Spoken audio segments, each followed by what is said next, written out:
Está começando mais um jornal Dente News. Bom dia! Você já deve ter ouvido falar, ter tido ou conhece quem já teve.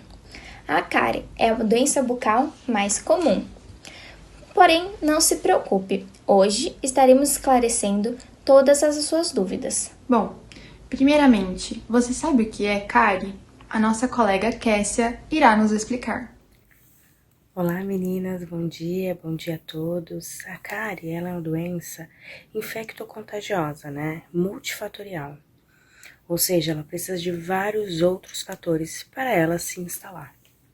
Ela é uma doença bacteriana, cujo agente principal é o Streptococcus mutans. Ele é capaz de produzir um ácido que desmineraliza o esmalte dentário. O Streptococcus, junto também de outras bactérias, ele é capaz de atingir as mais profundas partes internas do dente,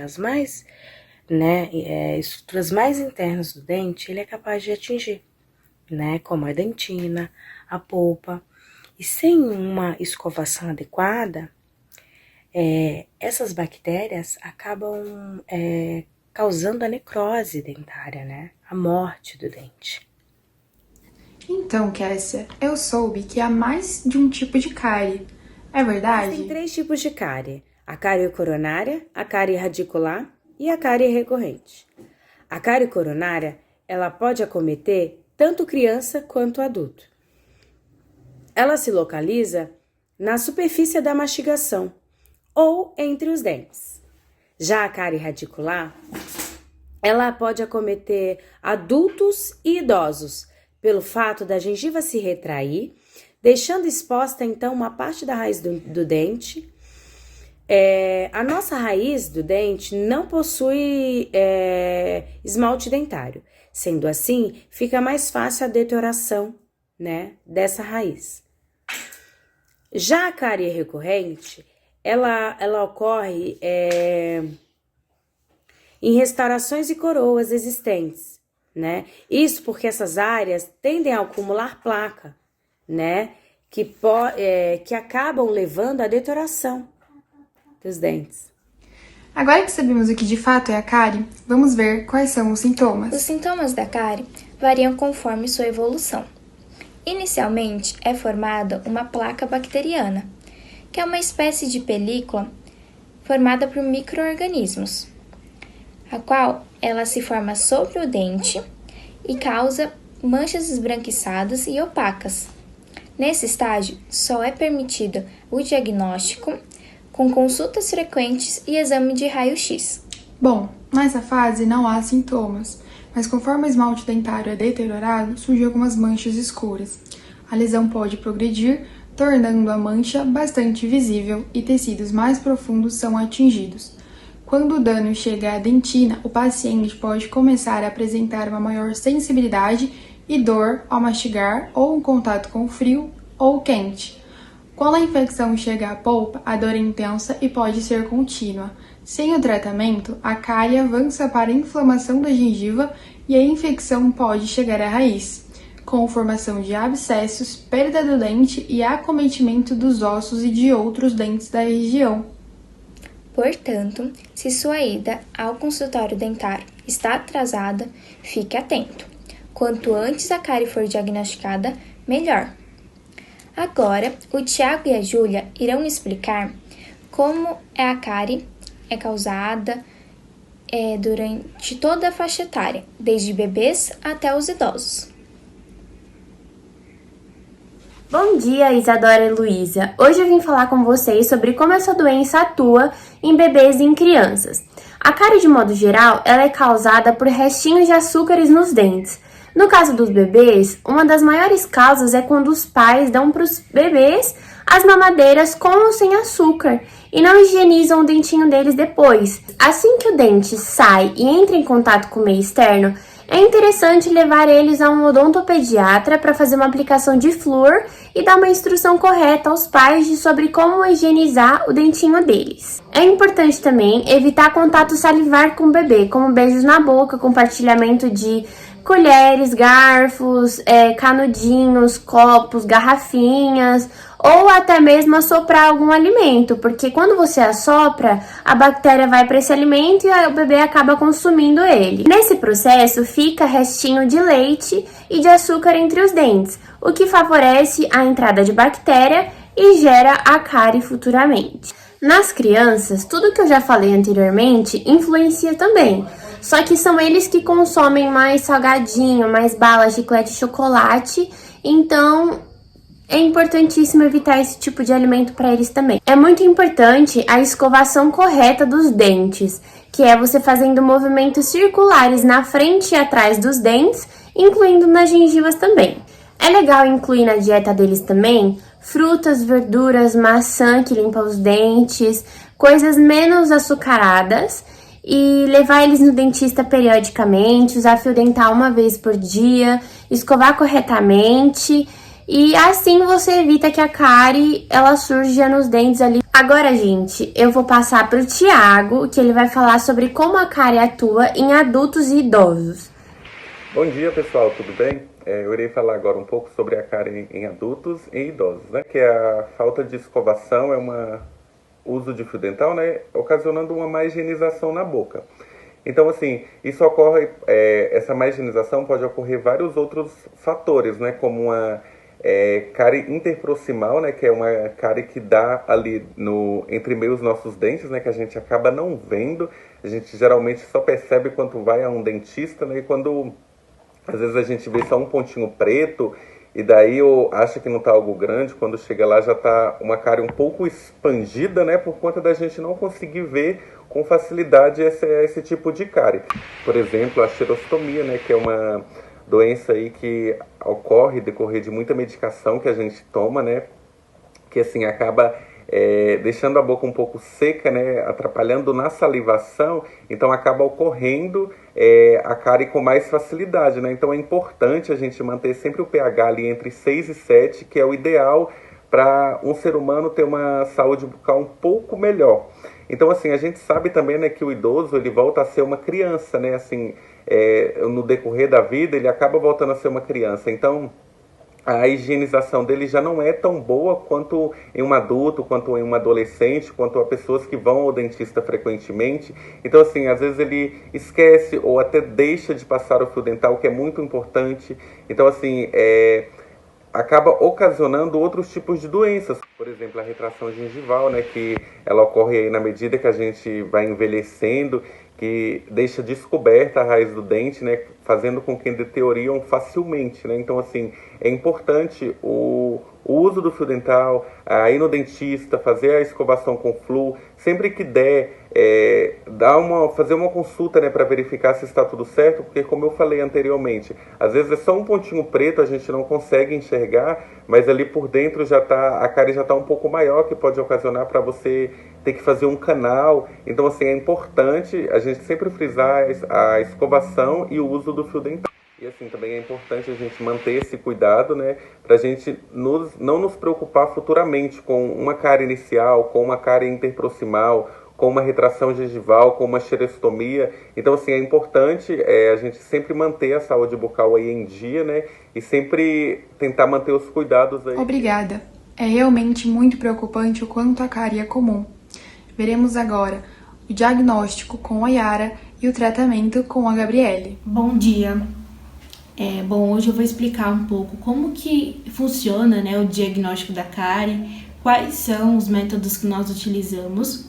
Bom, nós fazemos um exame visual e tátil, né, primeiramente.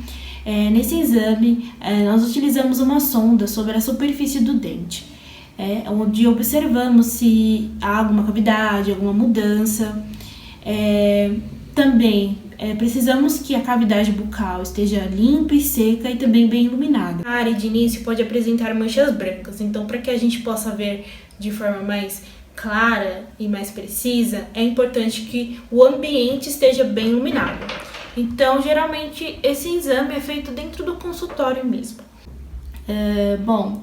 Também as radiografias, né, convencionais nos auxiliam no diagnóstico e também a indicar um tratamento melhor para o paciente. E também há outras formas de detectar a cárie, como por exemplo a transiluminação por fibra óptica. A superfície é examinada usando uma fonte de luz transmitida e observada pela face oclusal. Esse equipamento baseia-se no fato de que o tecido cariado permite maior difusão de luz. A lesão de cárie aparece como uma sombra escura quando transiluminada. Há um laser também que nos ajuda a diagnosticar a cárie, chamado diagnodente. É um laser que fornece uma luz pulsante que é direcionada diretamente ao dente. A incidência da luz sobre as alterações da superfície dentária estimula a emissão de luz fluorescente de comprimento de onda diferente. Essa alteração é transmitida da peça de mão do aparelho sob a forma de sinal acústico, e o comprimento de onda é avaliado por um sistema eletrônico do próprio aparelho. É uma forma de detectar a cárie no início, ou seja, fazendo com que o seu tratamento seja ainda melhor. Bom dia, Luísa. Bom dia, Isadora. Hoje eu vim aqui falar um pouco sobre os principais tratamentos da cárie dentária. E para iniciarmos, eu vou falar um pouquinho sobre a principal bactéria que está relacionada à cárie, que se chama Streptococcus mutans, que está presente no esmalte dos nossos dentes. E que também se desenvolve quando há grandes quantidades de açúcar na nossa boca. Assim, para elas captarem maiores quantidades de açúcar, elas se unem em grupos, dando origem a placas bacterianas. O tratamento para eliminar a cárie é feito geralmente através de uma restauração que é realizada pelo dentista e consiste na remoção da cárie e de todo o tecido infectado, sendo depois feita uma cobertura no dente com uma substância que pode ser resina composta, cerâmica ou amálgama. Atualmente, existem 3 formas de tratamento para a cárie: com anestesia e uma broca, para raspar toda a cárie, com laser ou com um gel chamado papa-cárie, que consegue eliminar todo o tecido lesionado de forma simples, rápida e sem dor alguma. Porém, pode ser que em alguns casos a cárie seja mais extensa, mais profunda e atinja a polpa do dente, podendo ser necessário um tratamento de canal mais invasivo e que requer mais sessões do seu dentista. O tipo de restauração deve ser definido pelo seu dentista, porque aí vai depender da extensão do preparo, do local onde vai ser aplicado o material e se você tem alergia a algum material. O dentista sempre vai escolher o melhor para você, para a sua estética e para a maior durabilidade. Agora eu vou falar um pouco sobre os materiais que podem ser utilizados na sua restauração. Vamos começar pela resina. A resina composta é uma das mais utilizadas por poder ser feita da mesma cor do seu dente, dá um aspecto mais natural e os pacientes gostam bastante. Também temos a restauração em porcelana, que é bastante utilizada e bem famosinha para fins estéticos, para dentes quebrados e também com maior resistência em relação à resina. E temos a restauração em amálgama. São resistentes, porém escuras e inestéticas, e por isso são mais indicadas para dentes mais escondidos. E por último, não menos importante, temos a restauração em ouro, que é a mais resistente, porém durar cerca de 20 anos. Ela tem um custo-benefício bem elevado atualmente. Então, meninas, por hoje é só. Agradeço a atenção e agora é com vocês. Muito bom! Mais uma vez, ressaltando a importância de ir com frequência ao dentista. Como agora a gente já sabe o que é, os sintomas, diagnóstico, tratamento e que todos nós somos suscetíveis a adquirir essa doença, vamos saber como nos prevenir. Olá meninas, bom dia, tudo bom? Hoje eu venho falar para vocês referente a um tipo de prevenção, né? Um dos tipos mais comuns que nós temos e de fácil acesso para todos, que seria a escovação. Esse seria um tipo de prevenção contra a cárie e contra outras doenças que podem ocasionar na mucosa, dentro da boca, língua e etc. Ela funciona basicamente dessa forma. Você vai precisar de uma escova, um creme dental e um fio dental. Algumas pessoas utilizam enxaguante bucal, mas aí fica da sua escolha. Assim, você vai precisar da sua escova, colocar uma gotinha de pasta, né, de creme dental aqui na sua escova como se fosse o tamanho de uma ervilha. Depois disso, você vai começar a escovar por toda a face vestibular dos seus dentes. Então, toda a parte da frente dos seus dentes, você vai pegar a sua escova e fazer movimentos circulares. Dessa forma. Após isso, você pode começar a fazer na parte, movimento de trenzinho, de vai e vem, na parte oclusal, ou seja, na parte de cima dos seus dentes, ou incisal, né, que seria dos dentes da frente e dos dentes do fundo, que seriam os posteriores e anteriores. Você vai pegar a sua escova e fazer esse movimento de vai e vem com uma escova, tanto em cima quanto embaixo. Após isso, você pode fazer também esse movimento de vai e vem, né, de trenzinho, na parte lingual e palatina, né? Bem simples também. Normalmente, essa escovação, ela dura em torno, né, o médio, o mínimo, assim, que a gente recomenda seria 2 minutos. Para fazer entre quadrantes, né? Divide sempre em quadrantes, que fica uma melhor forma de escovação, mas no mínimo 2 minutos. Pode passar por isso, mas menos disso acho que não tem muita eficiência. Então a melhor forma seria de 2 minutos para frente.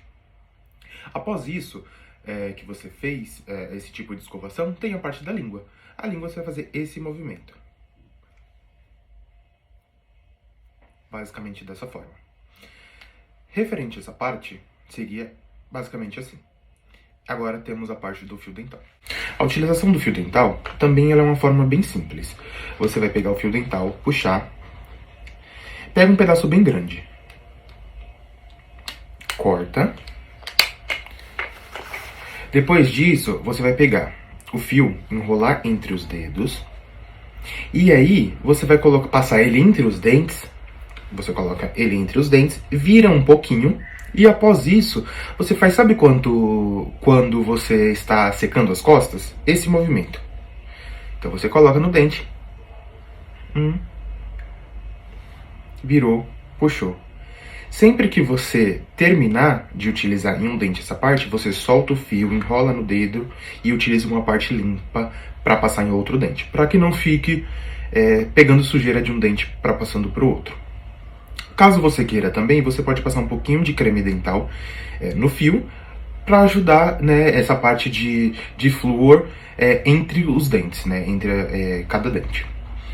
E a utilização do enxaguante bucal. A utilização do enxaguante bucal, ela é uma coisa opcional. Assim, se você quiser usar, ótimo. Se você não quiser, não tem total precisão. Mas de toda forma, caso você queira utilizar, de preferência seja enxaguante bucal que não tenha álcool, porque ele não agride a mucosa bucal. E seria isso, basicamente. Existe outro tipo de prevenção, que seria as limpezas periódicas no dentista, né, que seriam as profilaxias, e demais outros tratamentos. Mas basicamente seria esse que tem mais acesso e de mais fácil acesso para todos nós. Tudo bem? Fico por aqui, agradeço. E para concluir, vamos ver os mitos e verdades para desmistificar algumas informações sobre a cárie. Obrigada e até a próxima. Até! Bom dia, Luísa. Bom dia, Isadora. Hoje eu vim esclarecer alguns mitos e verdades sobre a cárie. E o nosso primeiro mito é: as crianças têm mais cáries do que os adultos? Mito. A cárie se manifesta em qualquer idade. Porém, os dentes de leite são mais facilmente dissolvidos pelos ácidos, que são produzidos pelas bactérias. Mito número 2. As mulheres grávidas têm mais cáries? Isso é um mito. Alterações hormonais, que são próprias da gravidez, podem acentuar problemas já existentes. Porém, a boa higiene diária manterá a saúde bucal das mães em dia. Mito número 3. O açúcar é um grande vilão dos dentes? Verdade. As bactérias bucais que se alimentam de açúcares causam cáries, porque produzem um ácido que dissolve o esmalte que protege os dentes, e assim aumentando as chances de formação de cárie. Mito número 4. escovar os dentes e usar o fio dental após as refeições é a melhor forma de evitar a cárie? Verdade. A prevenção é sempre o melhor caminho. Com a boa higienização, conseguimos remover restos de alimentos, bactérias e eliminar a placa dental. O mito número 5. Toda cárie provoca dor? Mito. A cárie inicia o processo de perda do mineral do dente. Essas lesões são identificadas em uma simples consulta com o seu dentista, evitando que a cárie avance a níveis mais profundos e traga maiores problemas, que é o caso da dor. O mito número 6. O chiclete sem açúcar pode evitar cáries? Isso é verdade. O chiclete sem açúcar estimula a salivação, que auxilia no retardo da progressão da cárie, quando ela ainda está num estágio inicial. E por fim, o mito número 7. Dente sensível geralmente tem cárie? Isso é um mito. Muitas vezes a sensibilidade é provocada pelo desgaste no esmalte, como por exemplo nos casos de exposição da raiz por retração gengival. Lembrando que o excesso de força na escovação e a ingestão de alimentos ácidos pioram a sensibilidade. Bom, pessoal, por hoje os mitos ficam por aqui. Muito obrigado e até a próxima.